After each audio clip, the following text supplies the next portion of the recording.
Video বানানো তেমন কোনো বড় ব্যাপার না। এটা আমাকে একজন বলেনি, আমাকে প্রায় অনেকজন বলেছে। তো চলো আজকে তোমাদের রিপ্লাই গুলো দেওয়া যাক। অ্যাজ এ স্কুল স্টুডেন্ট আমাকে কিন্তু স্কুলেও যেতে হয় আর টিউশনেও যেতে হয়। যখন আমার কেকের অর্ডার থাকে তখন স্কুল থেকে এসে হয় আমাকে কেক বানাতে হয়, না হলে আমাকে রাত্রেবেলা পুরো রাত জেগে আমাকে কেকটা বানাতে হয়। যারা হয়তো পার্ট টাইম জব করে তারাই হয়তো একমাত্র বুঝতে পারবে আমার কষ্টটা।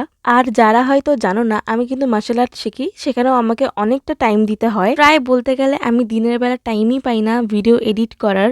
আর ভয়েস ওভারের ব্যাপারটা তো ছেড়েই দিলাম। 100 বার আমি ভয়েস ওভার দিলে 99 বার ভুল হয়। জানি না এটা তোমাদের সাথে কার কার হয়। যাই হোক, চলো একটু কেকটার ব্যাপারে বলি। এই অর্ডারটা আমি ইনস্টাগ্রাম থেকে পেয়েছিলাম।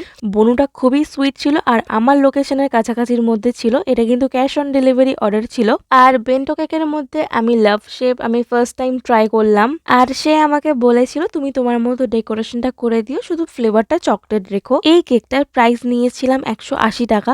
যখন তাকে আমি কেকটা দেই তখন তার চোখের দিকে আমি কিছুক্ষণ তাকিয়েছিলাম, কারণ তার আইবলস গুলো মারাত্মক সুন্দর ছিল। আর যাই হোক, তোমরা যদি কেউ আমার থেকে কেক নিতে চাও আমার লোকেশন কমেন্টে মেনশন করে দেবো। আর তোমরা আমাকে ইনস্টাগ্রাম বা ফেসবুকে আমাকে মেসেজ করতে পারো। আর তোমরা কোথা থেকে আমার ভিডিওটা দেখছো এটা কিন্তু জানাতে ভুলবে না।